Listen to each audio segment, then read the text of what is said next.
गुजरातच्या कच्छमध्ये मुसळधार पावसामुळे सखल भागात पाणी साचले।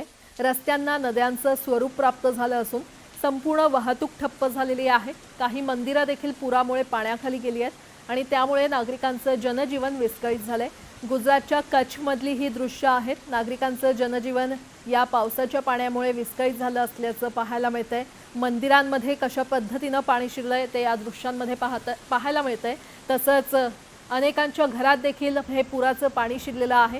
दुकानांमधला माल देखील या पुराच्या पाण्यामुळे भिजलेला आहे आणि त्यामुळे एक प्रकारे नागरिकांचं जनजीवन विस्कळीत झालंय। गुजरातमधील नवसारी इथे पूर्णा नदीने धोक्याची पातळी ओलांडली आहे।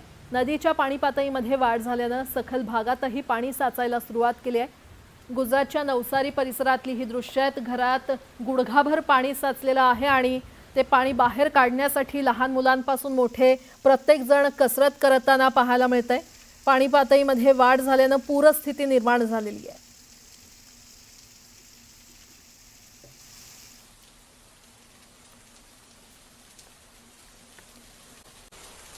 तिकडे छत्तीसगडमध्ये मुसळधार पावसामुळे धमतरी इथे पूरस्थिती निर्माण झाली आहे।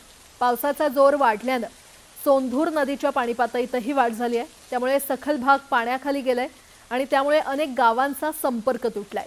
अनेक नागरिक हे स्वतःचा जीव धोक्यात घालून पुराच्या पाण्यातून प्रवास करतायत। अनेक घरांमध्ये देखील हे पुराचं पाणी शिरतंय। सोंधूर नदीच्या पाणी पातळीत वाढ झालेली आहे। सखल भागात पाणी साचलं असल्याचं पाहायला मिळतंय। छत्तीसगडची ही दृश्य आहेत। अनेक गावांचा त्यामुळे संपर्क तुटलेला आहे। काहींच्या घरात देखील पाणी शिरलंय।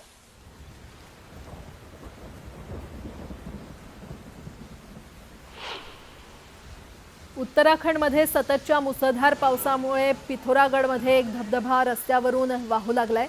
धबधब्यामुळे वाहतूक विस्कळीत झाली आहे, तर रस्त्यावर अचानक पूर आल्याने दोन्ही बाजूंनी वाहतूक थांबवावी लागली। उत्तराखंडची ही मनमोहक दृश्य जरी असली तरी उत्तराखंडमध्ये पावसाने कहर केलेला आहे।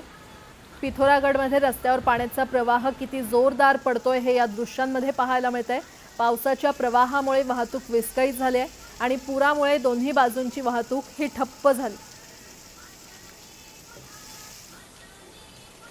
उत्तराखंडमधली ही दृश्य आहेत। उत्तराखंडच्या पिथोरागडमध्ये रस्त्यावर पाण्याचा प्रवाह किती जोरदार रीतीने पडतोय हे या दृश्यांमध्ये पाहायला मिळतंय।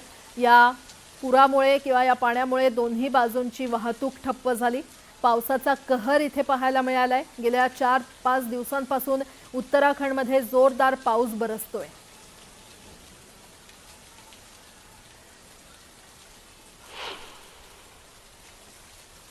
उत्तराखंडमधील कर्णप्रयागमध्ये भूस्खलन झालंय। त्यामुळे बद्रीनाथ यात्रेचा मार्गही बंद करण्यात आलेला आहे। यावेळी रस्ता सुरू करण्यासाठी युद्धपातळीवर काम सुरू आहे। एनडीआरएफ आणि एसडीआरएफच्या टीम तिथे पोहोचल्यात। कर्णप्रयागमध्ये हे भूस्खलन झालेलं पाहायला मिळतंय। बद्रीनाथ यात्रेचा मार्ग त्यामुळे बंद करण्यात आलेला आहे। यात्रेकरी खरं तर तिथेच अडकलेले आहेत। रस्ता सुरू करण्यासाठी युद्धपातळीवर काम सुरू करण्यात आले, मात्र जोरदार पावसामुळे अडथळे देखील निर्माण होत आहेत। तर रस्ता सुरू करण्याचं काम हे युद्धपातळीवर सुरू आहे। उत्तराखंडमधील कर्णप्रयागमध्ये हे भूस्खलन झालं असल्याचं पाहायला मिळतंय आणि त्यामुळे बद्रीनाथ यात्रेचा मार्ग बंद करण्यात आलेला आहे आणि रस्ता सुरू करण्याचं काम सुरू करण्यात आलेलं आहे।